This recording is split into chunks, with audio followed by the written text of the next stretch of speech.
I think that we're probably going to continue to see prices come down some. Now, do I think that it's going to come down 80% and, it's the Great Depression version 2.0? No, I don't think so. Then again, I don't have a crystal ball, You only know what you know and right. what you have access to. What I do see is if your neighbor sold for X in June, don't expect to get X. Right. X minus 10%, that might be what you're going to get at this moment in time. Welcome to the Uncensored Real Estate Podcast, where nothing is off limits.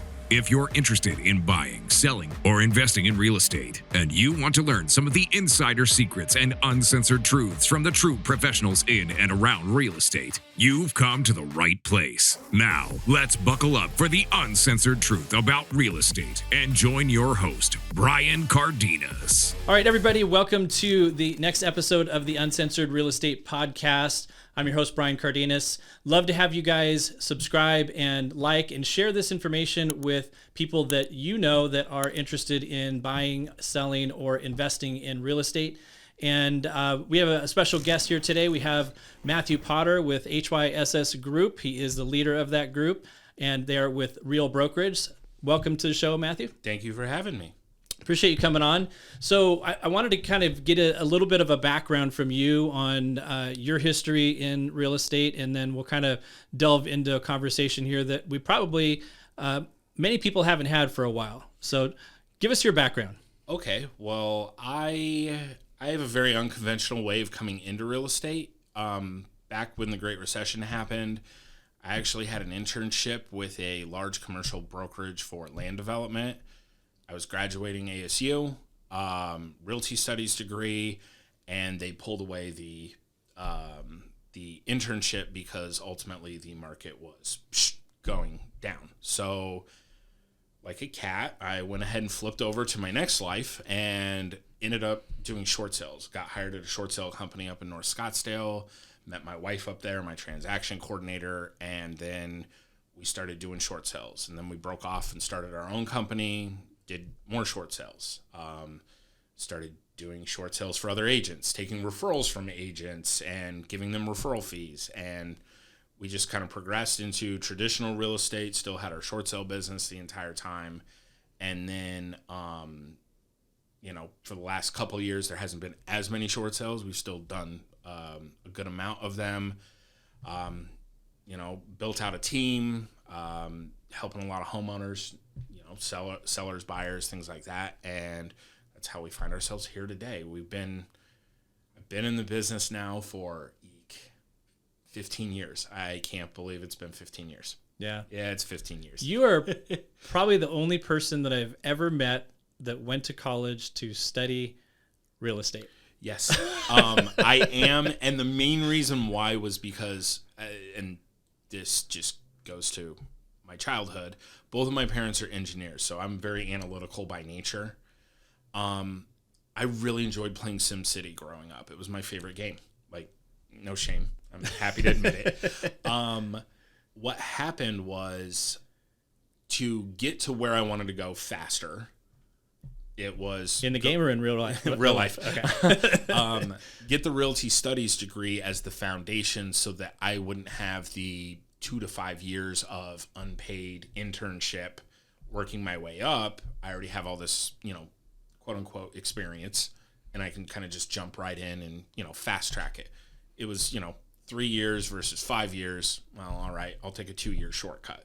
Unfortunately, the economy had a different idea. Had a slightly different idea of where my life was going to go. But, I'm a firm believer everything happens for a reason. Had that not happened, I never would have met my wife, most likely. A lot of the lifelong friends, I probably wouldn't be here having this conversation with you. So I'm a firm believer that that's, everything happens for a reason. Yeah, well, this is obviously the pinnacle of your career, so I don't know where you're going to go from here. I don't know. Maybe I'll just retire. I'll let my teenage daughter take over it. All right, she's in charge now. So what kind of advantages do you feel like that you have having that educational background as opposed to, because most other real estate agents, they don't come with that background. They get into it. They might have wanted to get into it, but they didn't study it beforehand. What do you feel like your advantage is in that? I don't even know if necessarily it's an advantage, but maybe it is. Like, one of the big things that I feel helps, and it helped tremendously with the short sale business, and even when I'm going to like list a property or anything like that, it taught me to dive a little bit deeper with research and things of that nature. Like, one of the classes that I took there that I had to pass was appraisal. Boo, everybody doesn't like appraisers. But for me, I looked at it as, hey, this is just a tool in the tool belt. So, like, if I have an appraisal that comes in low, there's probably a good chance that I can look at it and maybe analyze it and say, hey, I see what you did here, but what about this? And, like, I had a client who was buying a home over in Central Phoenix, and the appraisal, in theory, there was nothing wrong with it except, the value came in $55,000 low, but it was because there was a slight miscalculation on the sketch, and it was the back wall of the home was only identified as 7.5 feet rather than 37.5 feet. So when they made the calculation, we were like 200 square feet smaller on the actual living area. I brought that up. They brought it in, recalculated it. We actually ended up with a $15K surplus, on the value. My client was like, how'd you even know to look at that? And I'm like, well, because that's kind of what I'm paid to do, I think. Yeah. Are you happy or not happy? And he's like, no, I'm thrilled. So, things like that I feel just kind of help give a little bit more to our clients of, hey, there's a little bit more peace of mind behind this that, I would like to think I know what I'm doing, what, my wife is doing. We're generally pretty on top of it. Every now and then we have a space cadet moment, but I think we all do. Absolutely. Well, I think you're being a little bit modest there, because I feel like that knowledge is critically important with what you do. And I'm one of the weird people. I actually went to school for real estate finance. There you go. So I took that probably very similar class to you in appraising. I took one of those as well. Yes. And I know for me, looking at appraisals, it's been a huge help in really looking at appraisals. We don't generally scrutinize them a ton when they come in at value or above value, but when it comes in low, that's when we've got to dig into them. And, sometimes we're able to convince an appraiser that there's, some things, other comps that should have been used. Mm-hmm. They don't like to change their mind very often. No. But you can at least explain it to the client. Yes. And that's where I think sometimes there's a deficiency. Like, most people get their real estate license and there isn't training on how do appraisers appraise properties? No. How do you value a property? And that's like the crux of what you do as a real estate agent. And so many people are missing that. So I think that's kind of a big advantage. I agree. And it's, one of my crowning achievements is I had a Tidewater come in on a property. For those that don't know, that's a VA loan, gives you a notification that, your appraisal's coming in below your contract price. You got 48 hours to figure it out.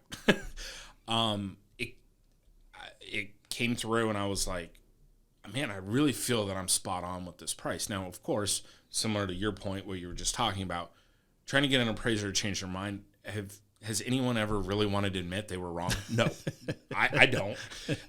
Don't ask my wife, but I promise you I do not like to change my mind. Like, if I feel I'm right, I'm right.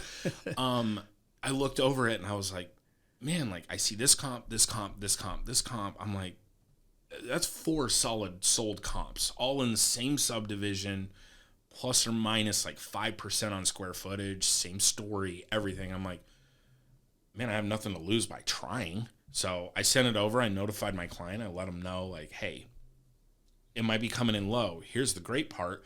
It could be $1 low. It could be 100,000 low. We don't know. Yeah.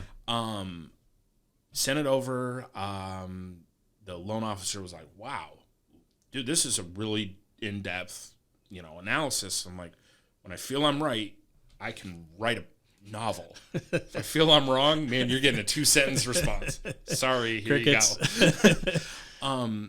Ended up, appraisal is in at value, and I was like, nice. I won. Like, I literally won. And my client was like, so what does this mean? I'm like, it means your house is sold for the price that it was at. And they're like, ooh, because they were contingent for a new build. So they were a little stressed out. They were a little stressed out, but it's, it is nice to be able to bring that value to the table for a client. It is. Do you see where we're at right now? Obviously, the thing we've seen the last 2 years, not so much this year, but obviously values had escalated dramatically, like unsustainably quickly. Mm-hmm. And then now we're starting to see that moderate. A lot of list prices are coming down. Mm-hmm. What do you see going forward in the market?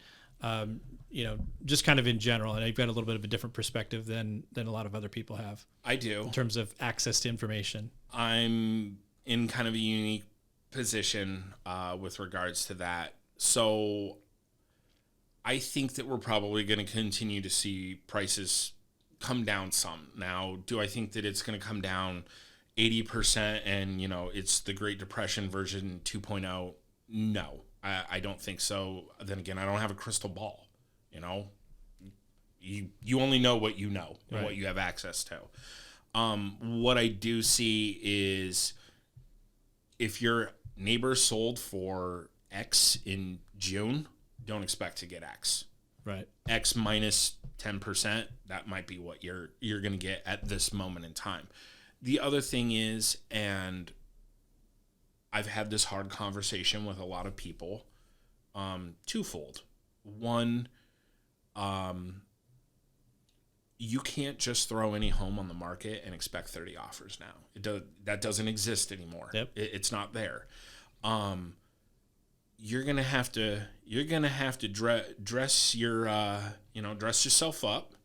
You're gonna have to get shaved, comb your hair, all that. Put on a shirt and tie before somebody's going to ask you to dance. You're going on a first date. You're going on a first date. You got to make a good impression. Cannot show up in a potato sack. It's not going to work. So it's we're seeing that the good homes that are presented well and well maintained, looking good, and priced well for what the current market is, they're still selling pretty much in a timely manner.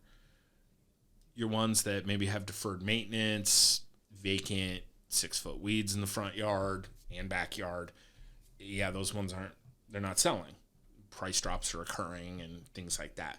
You're also seeing price drops even on the in-between, which is kind of expected right now. And I have a buyer that was looking in Maricopa, FHA, 3.5% down, and it had a rather large HOA on it, but with where it was priced at, their payment came out to almost $3,000 a month. And I was like, yikes. And they were like, I need that down to like $2,200 a month. And I'm like, then we're going to need the price to come down, and we're probably going to need some help to get your interest rate kind of in line so you can get to $2,200 a month if that's where you're comfortable. So that's kind of what I'm seeing right now in the market. I think that prices overall are probably still going to come down some just from an affordability standpoint. It's just $3,000 a month is, I understand, all right, we've never had this much money in history. We've never made this much money as a society, whatever minimum wages now. I think it's $15 an hour or something like that. But $3,000 a month is a lot for housing, for just housing. Right. No utilities, no food, no gas, no car payment, car insurance, incidentals, savings. If you have kids, I got 4 kids and it's expensive. They ain't cheap. They are definitely gonna cost you a couple dollars. Those are things that I look at where I'm like, I feel like we're getting there, but I feel like we have further to go. Yeah. And like I said, I know that a lot of people do not share my sentiment on that, and that's okay. But I feel that that's kind of where it needs to be. Do I think that there are good deals out there? Yes, I do. And I think that if it works for your personal situation, that's great. $3,000 a month isn't going to work for everybody, though. Yeah. But then again, if you're putting down 30% because you sold your 800 square foot house in California, and your mortgage payment here is $1,800 a month, that makes great sense. Absolutely it does. So it really is now. It's depending on everyone's situation, where it felt like the last 2 years, it didn't matter. Everybody was just like, I just need to buy a house. Yeah, I mean, FOMO took over. I mean, everyone's just like desperate to get to, I mean, this is investors, this is institutional buyers, this is first-time buyers, which they oftentimes didn't have the means to be able to do it. So they kind of got locked out for the last, 2.5 years. Yep. And I think that's where it's a very individual decision for people. Like, you have to be able to afford the payments. Like, no one should be going into it, temporary buy downs, these 2-1 buy downs everybody's talking about. It can be a tool, but you can't base your decision on that starting payment and just, pray for something good to happen in the next year or two. Yes. And that is one of the things that I've been I will be the first one to admit I've been very vocal about it. Much to the chagrin of many, many loan officers that are like, why are you even saying that? And I'm like, because at the end of the day, my wife and I, when we started our business, we had a very, very simple motto: people over profits. It's simple. That's what it is. If you take care of people, you will never have to worry about your profits. If you just try to force somebody in a home because, man, like I haven't done a loan in three weeks, or I haven't sold a home in 3 months, whatever, you will fail inherently at business. It's just going to happen. Yep. I mean, you've been in the business a long time. You understand that. Like, Yep. You understand it. I understand it. Pretty much any professional that's been in it a long time understands it. Yes, I do believe that it is a way to create some affordability at the moment for yourself. But if you're banking on the federal government doing something that's going to help you in the next 2 years, I wouldn't put, not a great idea. I would not put my money on black on that one, or red, or any of them for that matter. I would leave the table. Yeah, take the money off the table. I'm good. So and I hear a lot of people, 2-1 buy down, 2-1 buy down. No. Well, they still have to qualify at the max payment. Okay, great. But let's just use a hypothetical, like you said. We're going to get into the throes of a recession, potentially. The full-blown actual people not spending as much money recession. Right. Versus this one where we're just like, we're still going to spend the money. What happens when that happens is you see job loss. You see hours cut at work. Not even necessarily job loss, but when you go from 40 to 30 hours a week. Okay. It's 25% of your income just went away. Now, what happens when maybe you're like, man, I need a second job. I need a DoorDash with my extra 10 hours. Okay. Not as many people are spending money on things like that. It becomes, we're going to go ahead and, as the Fed has said, we need people to feel pain. We need job loss to curb inflation, which, again, not a popular opinion, but that is one way to do it, I guess. What happens with that is it's great that you could qualify today for that payment that you're going to have in 2 years, and it's great that you have the lower payment right now, but what happens when it resets in 1 year? What happens if you get to 2 years and your job loss incurs then? The theory is, well, hopefully the home price has appreciated. You can sell. Or hopefully you put enough down that you're in an equity position, albeit not a great equity position, but still an equity position. Okay, what happens if all that occurs and we still go down the rabbit hole 10% on a price drop? Oh, well, the thing that I hear from everybody right now, well, yeah, we're down 13% over the last 2 months, but year over year, we're up 4%. 13 minus 4. It's -9. That's still down 9%. Everybody wants to go the year over year. Nobody wants to look at the past couple months. And for me, that's the thing that I look at where I'm like, yes, if you look at it over a year, technically you're in a good spot with appreciation. If you look at it over the last couple months, you're not necessarily in the best spot. Yeah, and it's got to be, for those buyers, you can't base your decision looking backwards. No. Like, you have to be looking forward when you're making your decisions on these things. And I think, one of the things I've been talking about with people is if you're a first-time buyer and you're putting a little bit down, a lot of us in the industry have been talking about when we get fully into a recession, when we start to seeing inflation start to come down, we will typically see lower interest rates. So we hear that a lot. We talk about it a lot. And that may be an opportunity to get into a refinance into a lower rate. Correct. But what if prices stay the same or go down some?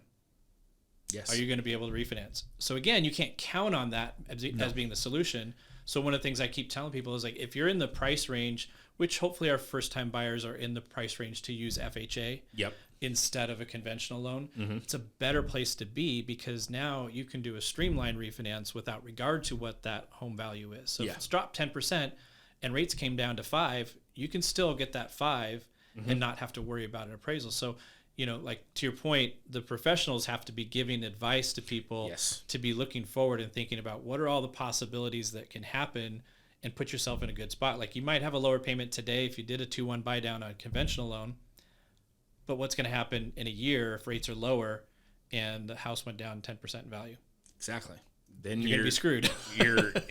Okay, like you're left, I guess, for lack of better words, holding the bag. Yeah. There's not a whole lot that you can do with that. And that's, you know, it's nice that FHA has that option. I love that option actually, and I'll be the first one to admit I saw a lot of FHA streamlined refinances back during the, or not, I guess more than anything, it was mostly HARP. Yeah. Back during, you know, the short sale, the Great Recession, all that fun stuff.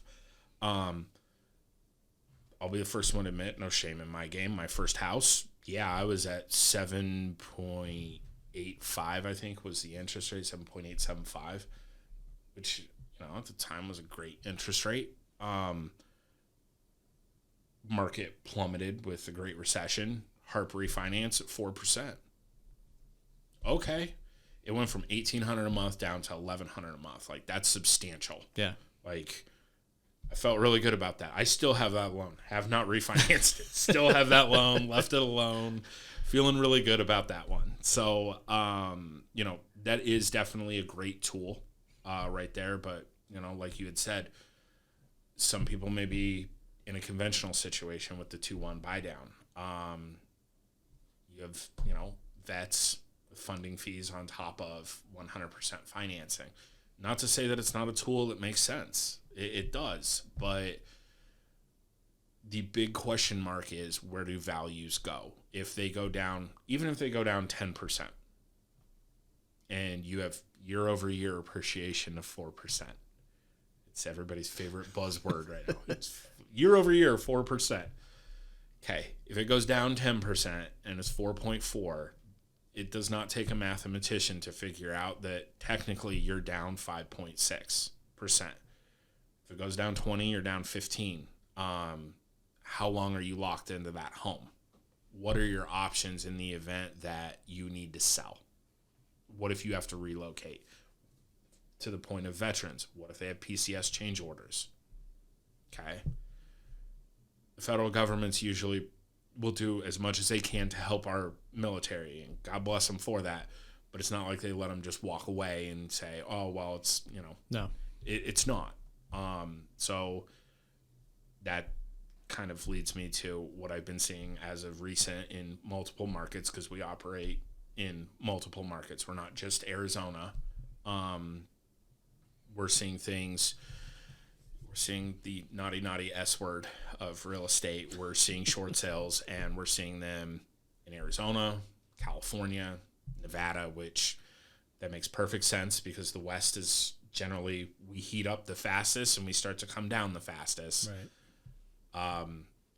Texas, we've been doing short sales in Texas for the last 3 years, even in the up market. We've been seeing that. Really? Yes. Wow. A lot of them. San Antonio, Austin, some other outskirts, your other major metropolitans too, your Dallas, your Fort Worth, things like that.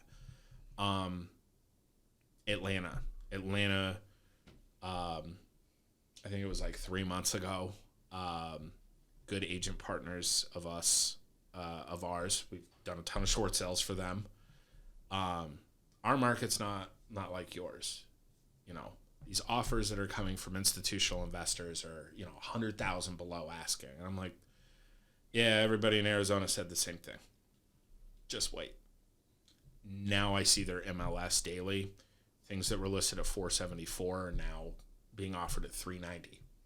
Okay, that's a pretty substantial drop right there. Now, part of that's probably overpricing at the beginning. Sure. I'll give a certain percentage to that. You're trying to catch that wave, you know. Meanwhile, all the water's been sucked out of the wave pool. But there is a certain aspect of that of leveling off of pricing. It's what the whole intention was of this drill that we're doing right now, was to create less demand so that prices start to settle. And, you know, unfortunately for some people, they're settling in the spot where we're getting the wonderful call, hey, you got a short sale packet? I'm like, give me your email address. I literally sent one out at 6 o'clock this morning. I was like, here you go. So it's surprising to me that you've been doing them for the last couple of years.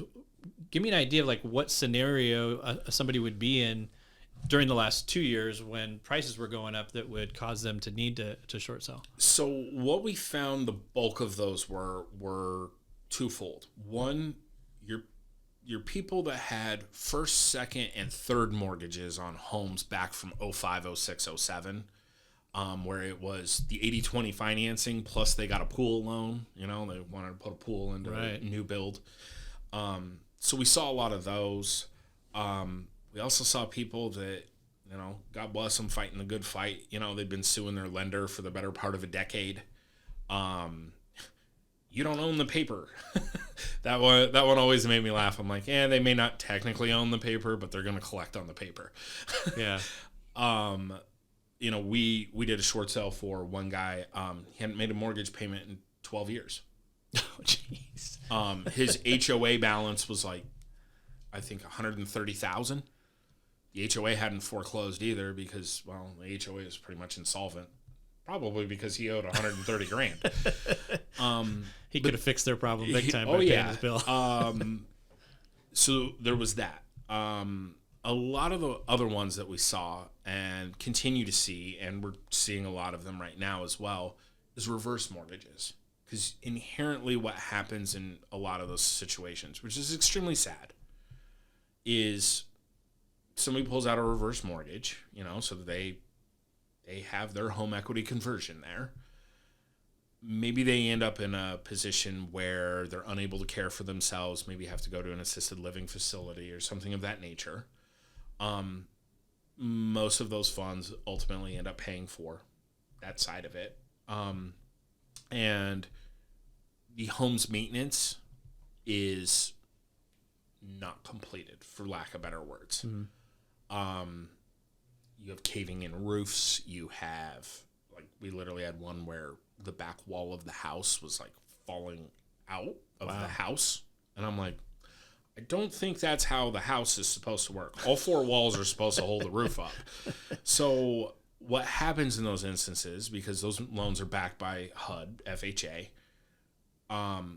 they do an as-is appraisal on it. So whatever it's worth in its as-is condition, you know, mold, no wall, all of it, that's what they're going to want for it. You know, there's a deduction for it that they allow on the short sale side, but that's what they're going to want for it.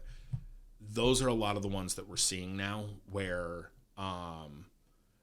you're getting, you know, hypothetical 300 is what's owed on it at the moment. They're approving it for 2.25 to sell it. Not a substantial drop. And the thing is, most often it's an investor that's going to buy it. They're going to go in, spruce it up, turn around and sell it and bring it back to that market value of 300. That's what their goal is. But, you know, there have been some, you know, 330s owed on it, short sold for 110. You know, that's pretty substantial. Somebody missed the mark on that one when they were funding that loan. Somebody did, but those are a lot of the ones that we've seen. A lot of the stuff that we're seeing now is your people that bought in the last year. Oh, you know, I was going to work remote. My company now wants me in office in Santa Barbara. I have to move from Arizona to there. And I'm like, oh, okay. And, you know, they closed on a property, they closed on a property 6 months ago. Yeah, that makes sense. They put 3% down on it. Well, that doesn't even, really barely pays your closing costs. Right. You haven't even factored in anything for the market. Even if the market had just stayed stagnant, you're going to be writing a check at bare minimum. Right. If you're in the position to write a check. If you're not, well, hi. I'm here to help. So that's kind of what we've seen as of recent. So just to go back on the reverse mortgage thing, are you getting contracted then through HUD or the mortgage servicer as opposed to the homeowners? No, a lot of times it's the homeowner's heirs. So we have done a very, very good job of, or I would like to think we've done a very good job. Maybe we can do better. I don't know. We've done a very good job of letting people know, investors, real estate agents, homeowners, past clients, things like that. We're your one-stop shop for anything short sale. Like, if it smells like a short sale, let us look at it. We'll let you know whether it makes sense or not. What your chances are of maybe this is, something that we can pursue and help out with. Maybe it's not, because there's even some back-end investors that they're like, no, we just won't ever approve a short sale. We'll just foreclose and put it in our rental portfolio. And I'm like, man, that's kind of crummy. Like, but with the reverse mortgages, that's mostly just word of mouth. Hey, people will ask in like a Facebook group, who do you know that does short sales? I get tagged so much in those Facebook groups, and I love it. Every time I see tagged, I'm like, oh, got a feeling this is probably a short sale question. And more often than not, it is. So that's how it is, and that's how we've built our business. Again, my marketing budget's almost nothing. So a little time on Facebook groups, huh? A little bit of time on Facebook groups, couple videos here and there on Instagram, and that's about the extent of it. I don't do TikTok. I'm going to make my teenage daughter make me an account, and she can manage it. I have enough things to sit there and keep myself occupied all day with. Yeah. Well, it's curious on the reverse mortgage side of it, just because doing those, when somebody does get upside down in that situation, one of their options is just to hand the keys over to the company. Yep. And they don't have any, deficiency owed. So it's just kind of strange to me that even the heirs would go and pursue that, because it's not even something they need to worry about. For me, I think a lot of times, like, I've even had somebody directly say this. My grandmother never would have wanted to have a property go through foreclosure, to not have the bills paid. I'm just doing this out of respect for her. They know they're not getting anything out of it. They don't, they're like, it's not a big deal. I think one of the other things that inherently happens is, if there's a neighbor that says, hey, I have a friend that, would like to buy the house or something like that, a lot of times the heirs will look at that and say, hey, cool, you know what, that'd be nice, we can help bring somebody else in. I've noticed a lot more with those. There's a lot more of an emotional play than a financial protection play, or, even a financial distress play, because like you said, you can ship the keys off to the bank, call it a day.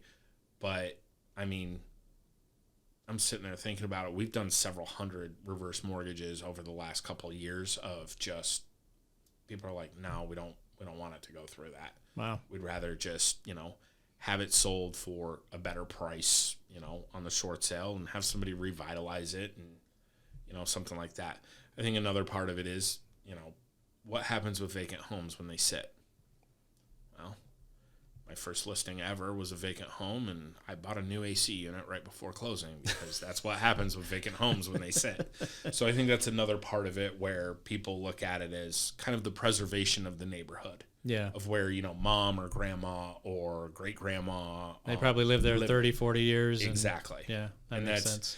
Because let's be honest, if you're in a position where you can pull out a reverse mortgage, well, you've probably lived there a while. Not everybody goes in and, buys a house cash, hey, all right, and then pulls out a reverse mortgage, a couple years later or something like that. Yeah. So, like I said, that's what we've seen with those. You want to buy a house, but high interest rates have got you down? Take the rate challenge and send us a verifiable loan estimate from another lender, and we'll beat it and pay for your appraisal up to $600. Here at Give Mortgage, being powered by U Mortgage allows us to provide you with unmatched speed and efficiency and the best rates and fees in the market, all while delivering you the concierge level service you deserve. We want you to have an experience getting a mortgage that you'll never forget, and not because you got put through a meat grinder to get it. At Give Mortgage, we give great advice, we give the best rates, and we give back to charity.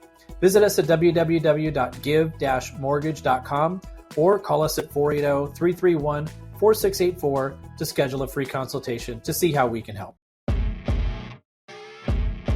So for people that maybe have bought in the last 10 years or so and didn't go through the last crash that we had in the market, don't really know what a short sale does. Explain why would somebody entertain doing a short sale? Like, what are the circumstances that get them to that point, and then why is that better than just letting go through a foreclosure process? First thing, I've dusted off my wonderful little disclaimer. I am not a lawyer or CPA. Go ahead and seek legal or tax advice. The number one thing is, I guess for lack of better words, it's protecting yourself as much as you can. And again, this speaks to, we work in all 50 states. Arizona is a little bit more of an anomaly than other states with regards to deficiencies and things of that nature.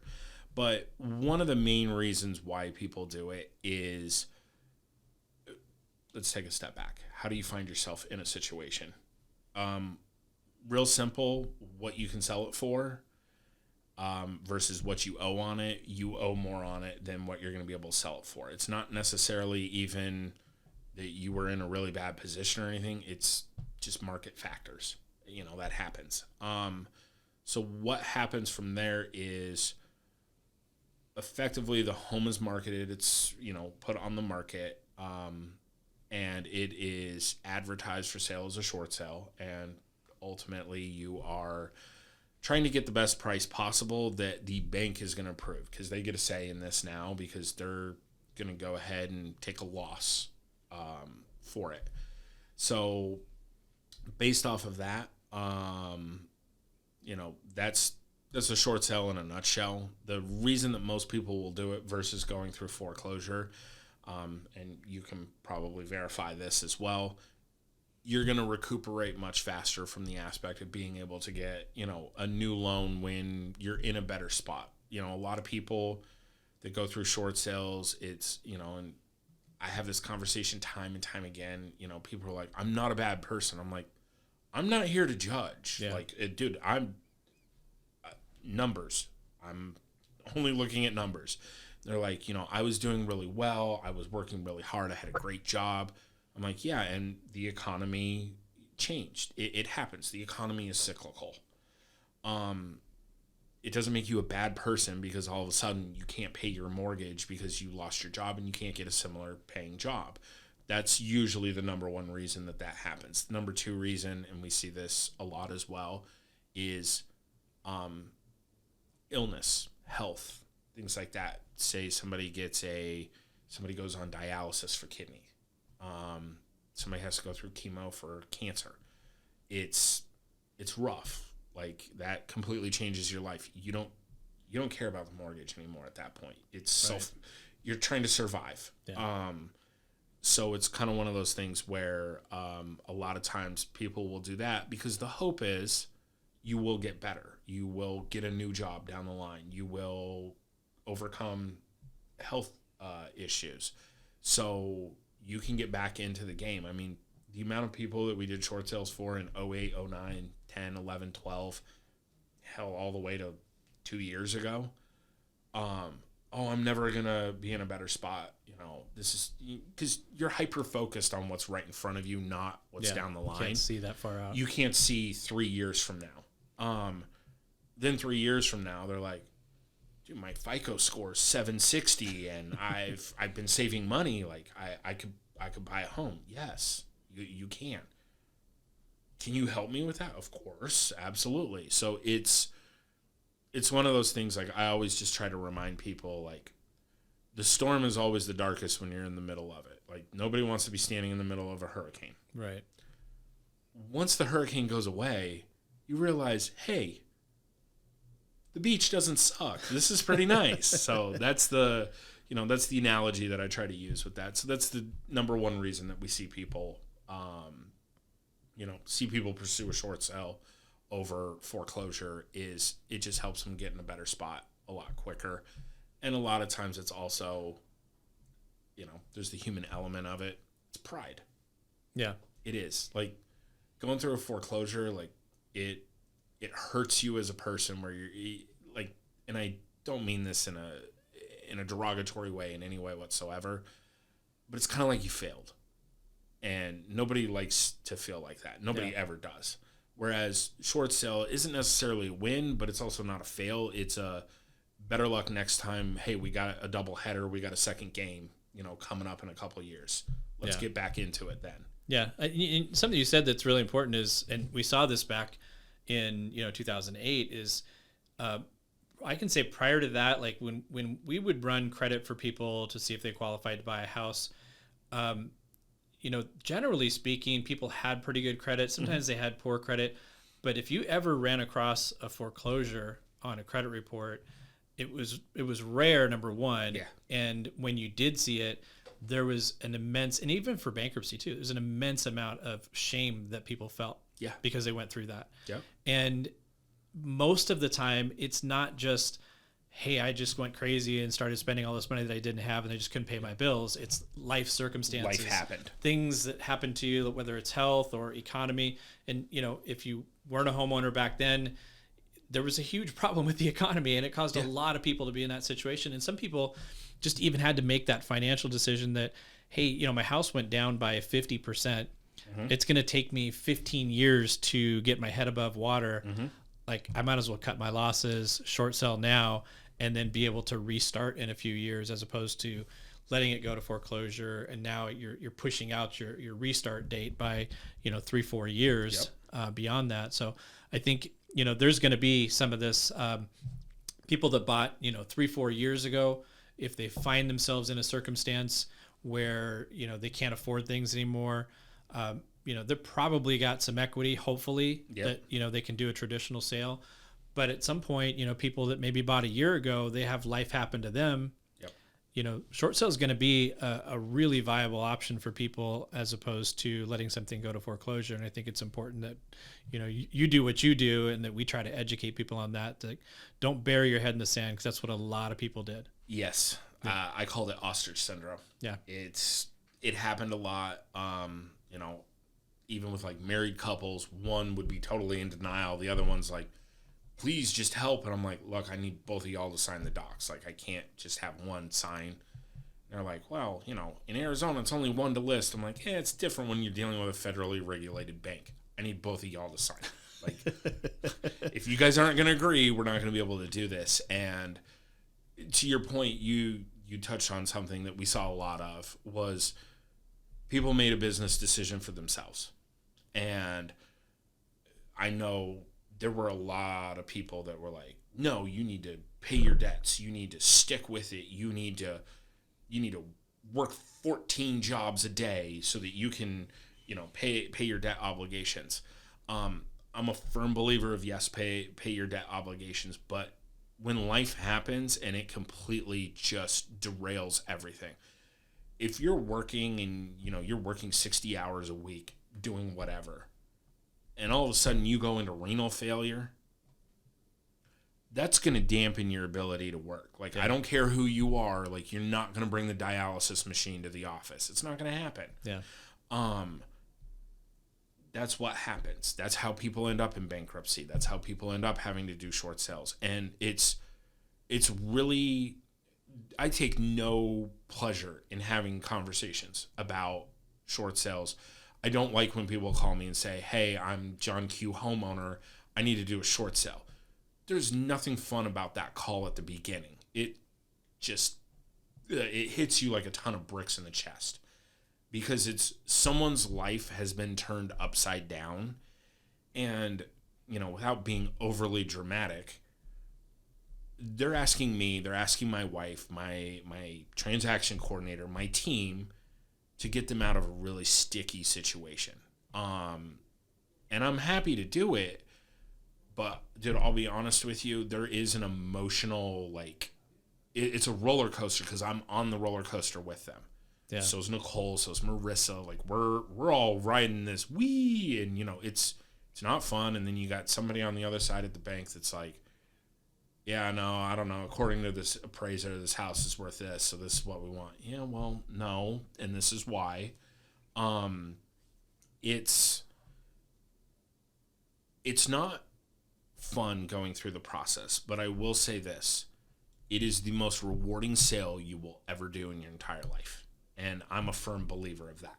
And, I mean, when we were doing the short sales in 08, 09, things like that, I'll never forget this. We had $300 paychecks.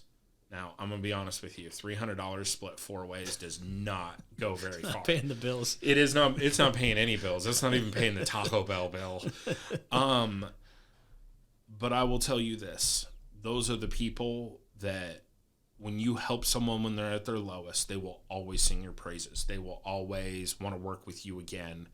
They will always refer you to other people. And, I mean, one of the lowest short sales that we personally listed, we got it approved for $17,000. And it was a 1,400 square foot home in Central Phoenix. Now, granted, it only had walls. Did it have 4 walls? I think it had 4. I honestly don't even recall. And I'll never forget it. My wife was the buyer's agent on it, and we closed. And it was one of our investment groups was like, look, we'll take a stab at it. Sure. We'll buy it for $17,000. For 17 grand, like the land's got to be worth at least that. And we closed, and my wife called me, and this was prior to us being married. We were just business partners. She called me and she's like, where are the keys for this property? I'm like, keys? What keys? There ain't no doors. And she's like, what? And I'm like, there ain't no windows or a roof either. And she's like, wait, what? She's like, I vaguely, I'm like, you were probably looking at the house next door. And she's like, so I'm like, we don't have to do anything. And literally the investment company called us and they're like, we're going to totally rehab this. And they did. And I think it's sold like 7 times since then. I think the last time it sold for like $360,000. Wow. And I was like, good for everybody through that whole chain of events. And our client to this day, still one of the happiest clients that we've ever had. She's like, I tell everybody to go talk to you guys. And I'm like, well, thank you. We appreciate that. Well, the people that own it now, they're going to be calling you soon. Maybe. And like I said, I literally just had a conversation. I was on the phone before I came in here. I hope with everything that I'm wrong. Like I do. Like I've never wanted to be wrong more in my life. Based on what I see and what I've seen so far and what you see happening with some of the pricing on homes. I don't think that I will be. And I think that do I think that it's going to be 07, 08, 09 all over again? God, I hope not, because I don't drink Monster Energy drinks anymore, and I don't think I can work that. I don't think I can work at that level again.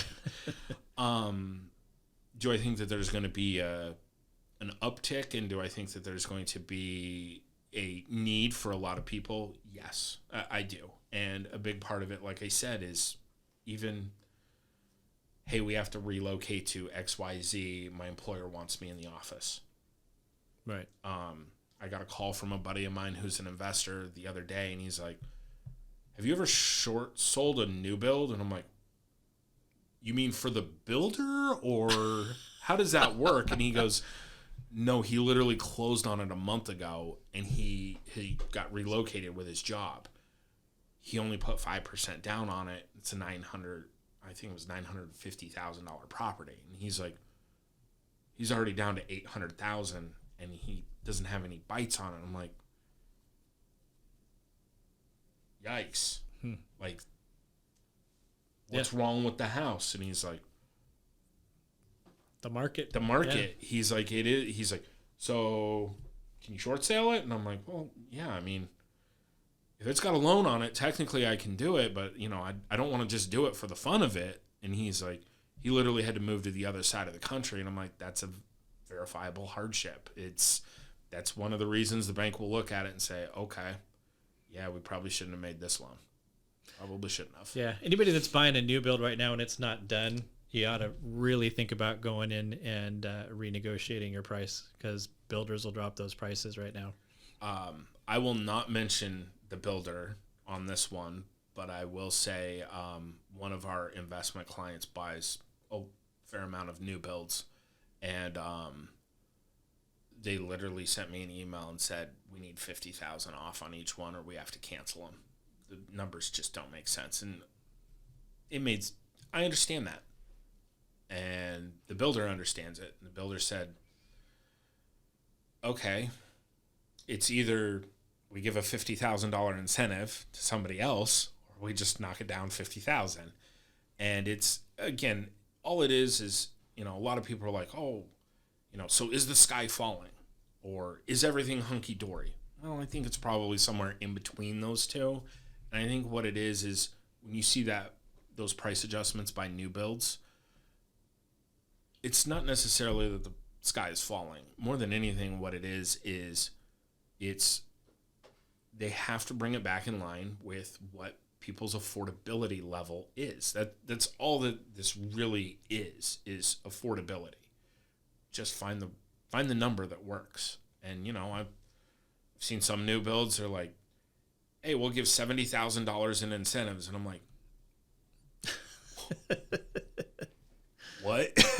I'm like, okay. And they're like, and we'll pay an agent, you know, 5% commission. I'm like, don't care about that. Get back to the $70,000 worth of incentives. Like, what all is that going towards? And it's construction upgrades. It's rate buy downs.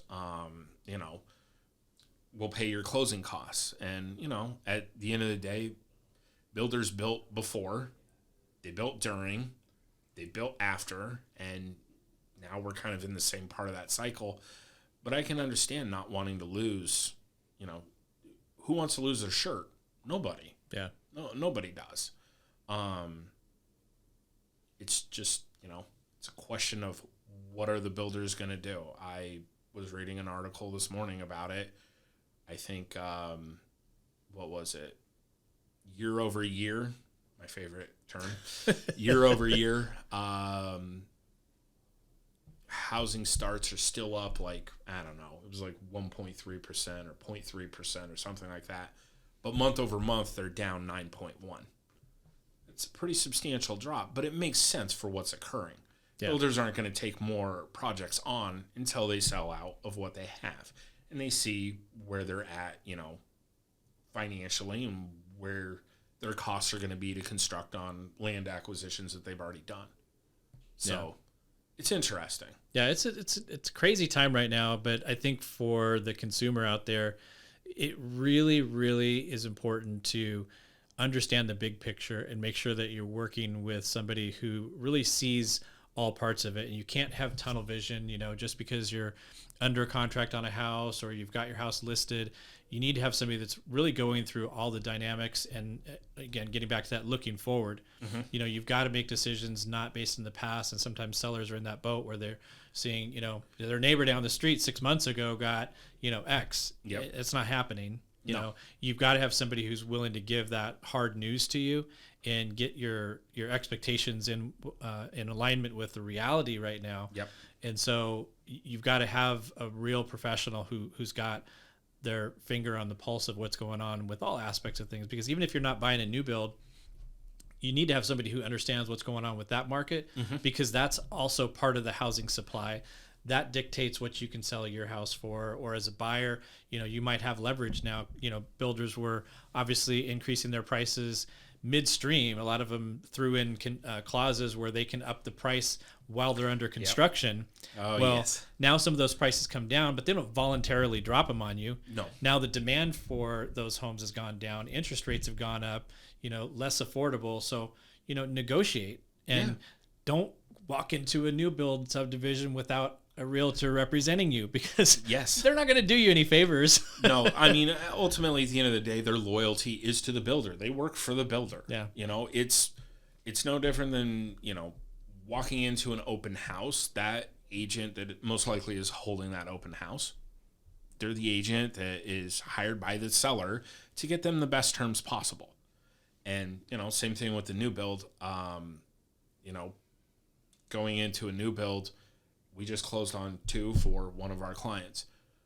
Originally, we were under contract $440 and $431 on those 2 properties. Not horrible for a brand new house. If you really want to get down to it, it's not. Final sales price after we renegotiated was $343 and $360. Wow. So I was like, I feel like I've done my job. I would say so. I'm going to take my hat off and I'm going to go lay down for a minute because woo. And, our client was like, hey, thank you for helping us with that. Like, we do appreciate it. And even this is the thing that's weird. And like, in no way am I sitting there saying, go in guns blazing on a, builder and be like, look, if you don't give me $400,000 off, like I want a free house. No, that's not the way that this works. If you are reasonable, generally they will be reasonable as well. That's how this works. But like, for example, with those 2, the agent on the other side, I had great rapport with her through the whole transaction up until then. Had we not had construction delays, those 2 homes probably would have closed at $440 and $430 back in May, June. We had construction delays. They didn't make it. It ended up August. A lot happened between June and August. Big difference. Like a lot 2 happened. months. Yeah. And when I called her about it, I was like, look, I don't want to have this conversation, but this is what I get paid for. And she's like, man, she's like, you did it on a Friday on purpose, right? And I'm like, yeah, you can go to happy hour right after this. It's totally fine. Have a great day. And she's like, I have to send this over today, right? And I'm like, yep. She's like, you're going to lose earnest money. I'm like, totally fine. Prepared to do it. Not a problem. She's like, she's running through her paces. Yeah. So we're all trained to do it. Yeah. I was like, totally understand. She's like, you're not playing hardball with me, are you? And I'm like, no. Like, this is what it's going to be. And she's like, okay. I kid you not. 30 minutes later, she's like, here, done. I'm like, fantastic. Let's close them before, anything else changes. Like, let's just get it done. There's no reason to continue on this. So it, again,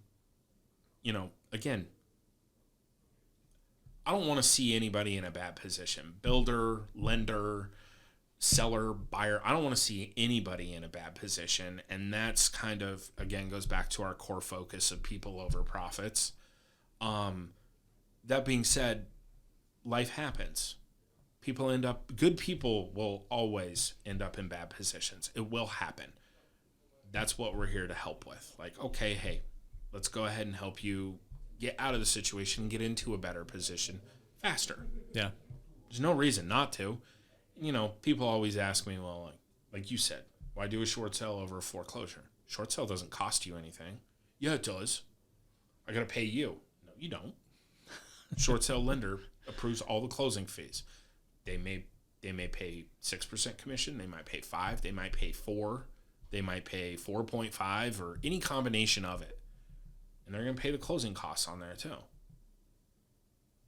That's the nature of a short sale. You're not getting anything out of this. You're not getting anything out of it, but you're also not paying anything out of it. Yeah. And like the funny thing is, and again, like every situation is different. So I don't want anybody calling me being like, well, you said. In some instances, depending on who the mortgage is backed by, they will pay a relocation incentive. FHA will. They'll pay,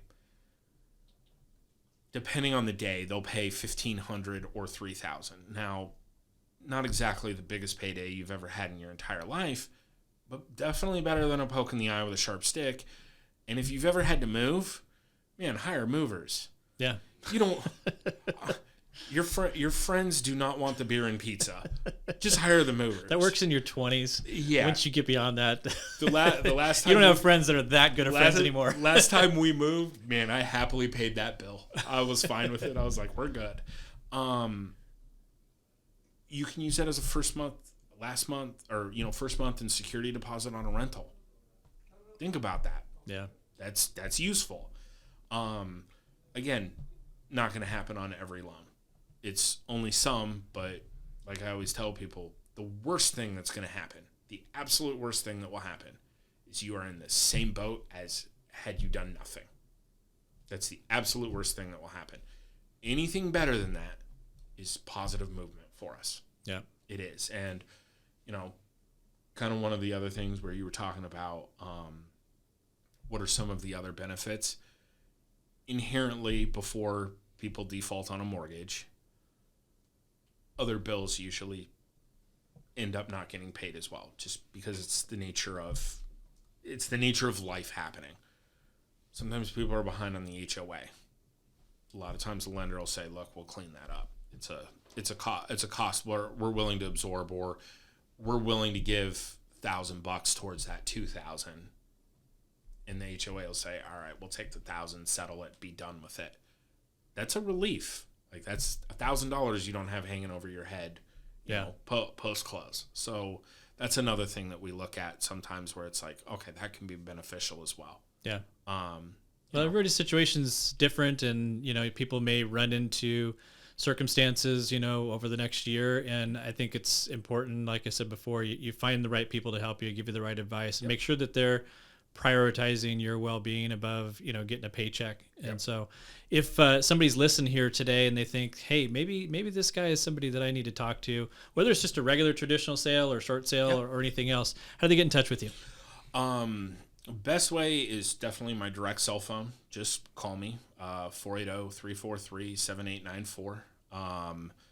Also, email. Email is a great way as well.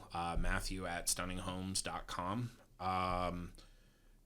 Facebook, Instagram. Not TikTok. Not TikTok. No, okay. Like I said, teenage daughter may set that up. I'm gonna have to pay her probably a little bit of money and be like, "Hey, run this for Dad." Dad, I've gotten to the age with technology where I get frustrated now. I'm like, I'm not doing this anymore. But yeah, like Instagram, like I'll be the first one to admit I'm not on there as much as some people, but I do check my messages at least daily. And then Facebook, I'm on Facebook a fair amount as well. I get a lot of DMs on there. There's me with my trendy lingo. But yeah, text, phone call, email, those are generally the best ways to get a hold of me. We do still have our short sale website as well, which is phoenixshortsale.com. Awesome. So there's that as well. And if you're in a bind, the therapy, the services that you provide are all included, right? All included. Awesome. So it's all part of it. It's paid by the bank. Don't worry about it. Cool. Well, I appreciate you coming in and spending some time getting out of the house.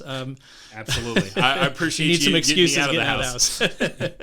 Sounds good. Well, again, thanks very much for coming on. And all of you, appreciate you guys joining us again on the Uncensored Real Estate Podcast. Make sure you go and subscribe if you haven't done it already. And share this episode with friends of yours that are in a situation where they're thinking about buying or selling. Maybe they're thinking about a short sale, what have you. Share this episode with them so that they can get some good information for themselves. And come back next week and join us on the next episode. Take care. Thanks for joining us. And please remember to go and subscribe, like, share, all that cool stuff to help us grow. And come back to listen to our next episode. Until then, go out and live life uncensored. Thanks for listening to the Uncensored Real Estate Podcast. Don't forget to help us out and subscribe. Follow and give us a 5-star rating on your favorite podcast platform. And check us out on YouTube for the full video podcast. If you want more information on any of the topics discussed on today's episode, email us at uncensoredrealestatepodcast@gmail.com or give the Cardenas Mortgage Team a call at 480-331-4684.